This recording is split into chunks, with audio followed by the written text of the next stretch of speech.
አለይኩም የዚነት ቤተሰቦች እንዴት ናችሁልኝ? ደህና ናችሁ ወይ? አልሐምዱሊላህ። እናንተ እንዴት ናችሁ? አፊያ ሁሉ ሰላም? ከኔ ጋር ሁሉ ሰላም።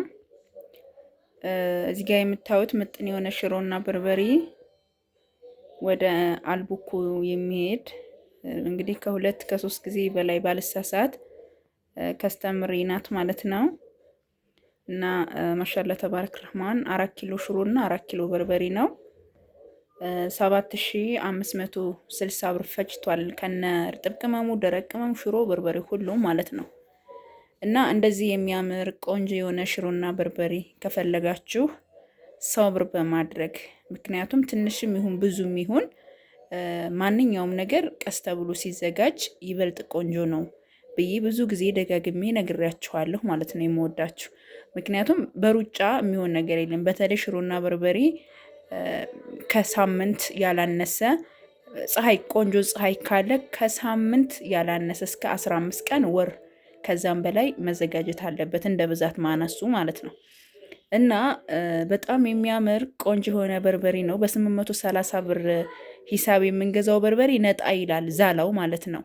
ይሄ ደግሞ አዲሱ ነው ያዘዘችኝ አሁን 730 ከሆነ ነው። እና በጣም የሚያምር ጽድት ያለ ከለሩ በጣም ድምቅ ያለ ነው። በደንብ እዚህ ላይ እንትን አይልላችሁም። ሽሮዋም ከአራቱም አይነት ነው በነገራችን ላይ ከአራቱም አይነት ባቄላ፣ አተር፣ ሽምብራ፣ ጓያ አራቱም አይነት ነው። ከየሁሉም አንዳንድ ኪሎ ነው የተደረገላት። በርበሬው ከዚህ ትንሽ ወደዚህ ተደርጎበታል። ነጭ ሽንኩርት፣ ዝንጅብል፣ እነዚህ እርጥብ ቅመሞች ሁልጊዜም የማይረሱ ናቸው። እና ሀባይቢ ይሄን ይመስላል። ማር ብላኝ ነበር እህቴ፣ ግን ማር ገበያ ውስጥ ነው ደንበኛችን የምታመጣለን። እና አንድ ደንበኛ ነበረኝ። እሱም ደግሞ ዋጋ በጣም ውድ ሲያደርግብኝ አማራጭ ሴቷ ናት እና ቅዳሜና ሮብ ነው የሚዘረጉት። ከቸኮለች ይሄ ይሄድላታል፣ ማሩ ቅዳሜ ይሄዳል። እና ማርም አዛኝ ነበረ ማለት ነው። ማር ዝም ብሎ አይገኝም። ሲቀጥል ደግሞ አነሰም አደገ የምታውቁት ሰው መሆን አለበት። እንደው ዝም ብላችሁ አይገዛም ማለት ነው። ወዳችኋለሁ፣ አከብራችኋለሁኝ። ሰላማችሁ ይብዛልኝ።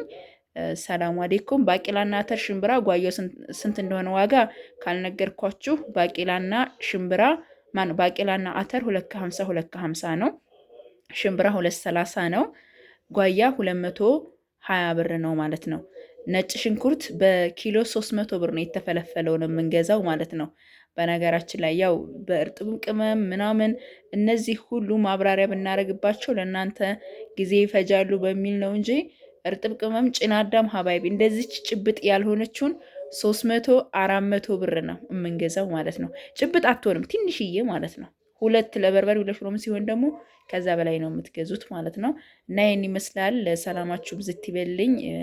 እንሻላ ነገ የሚገርም ወደ ከላላ የሚላክ አስቤዛ አለኝ። ምጥን ሽሮና በርበሬ ለዛ የሚሆን ቅቤ እያነጠርኩ ነው። እንዲሁም ደግሞ የወጥ ቅመም እያዘጋጀው ነው።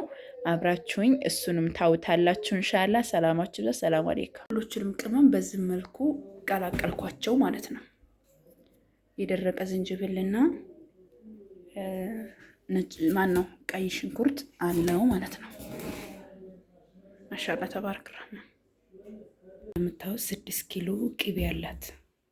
6 ኪሎ የሚነጠር ቅቤ አላት ማለት ነው። እና እንጥደዋለን። ከዛም በደንብ ቅልጥ ብሎ እስከሚፈላ ድረስ ማለት ነው እንደዚህ። ከዛም ከፈላ በኋላ ደግሞ የሚያስፈልጉትን ግብአቶች አዘጋጅቻለሁ አረግበታለሁ ማለት ነው።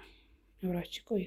ያው እዚህ ጋር እንግዲህ ለ6 ኪሎ ቅቤ ማንጠሪያ የሚሆን ቅመም ነው። አብዛኛው ኮረሪማና ገውዝ ነው። ገውዝ ማለት ይሄ ነው።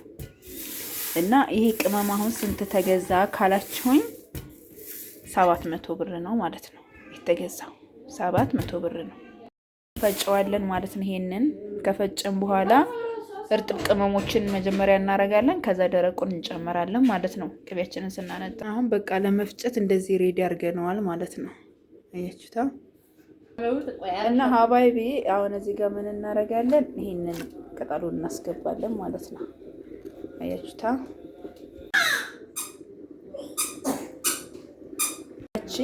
በዚህ መልኩ እየሄደ ነው። ያው እርጥብ ቅመም ገብቶበታል። ዝንጅብል፣ ቀይ ሽንኩርትና ይሄ የምታዩት ደግሞ በሱብላ ነው ማለት ነው።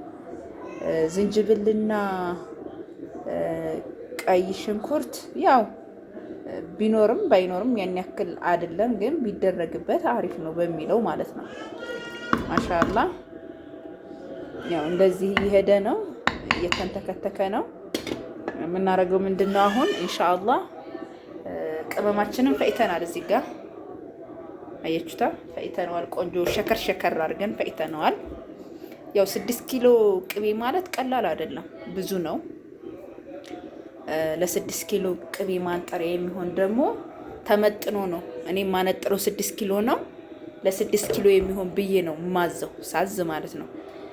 ዙሮ ይሄ አኮረፋቱ ከላይ እንዲሄድ ገጠም ላድርገውና እልም ብሎ ይፍላ በደንብ ኢንሻአላህ። ያው እንግዲህ እንደዚህ እየተንተከተከ ነው። ምን እናረግበታለን? ትንሽ እርድ ብስሚላ እናረግበታለን።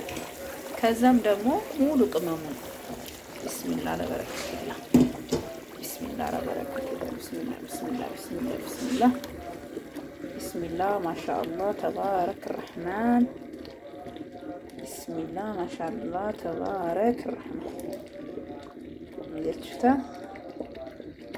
ማሻአላህ ማሻአላህ ማሻአላህ ሲጣፍጥ ሽታው በአላህ አያችሁታ። አሁን የምናደርገው ምንድነው? ከደን እናደርገዋለን ትንሽ ሳይበዛ ማለት ነው። ከዛ በቃ ማጠፋፋት ነው ሀባቢ። በቃ በቂውን አግኝቷል። እናጠፋዋለን፣ እናጠለዋለን ማለት ነው። የምናጠልበት ቦታ ደግሞ እሷ ማዕደን ሙሉ ሴሪውን አዛኛለች። ሙሉ ሴሪውን ስላዘዘችኝ ኢንሻአላህ እዛ ላይ ነው የምናጠለው። ይሄ ትልቀኛው ነው ማለት ነው። 2 ዱሮ የሚባለው ይሄ ነው። ማሻአላህ ተባረክ ረህማን ይሄ ነው። እዚህ ላይ እንገለብጠዋለን ማለት ነው።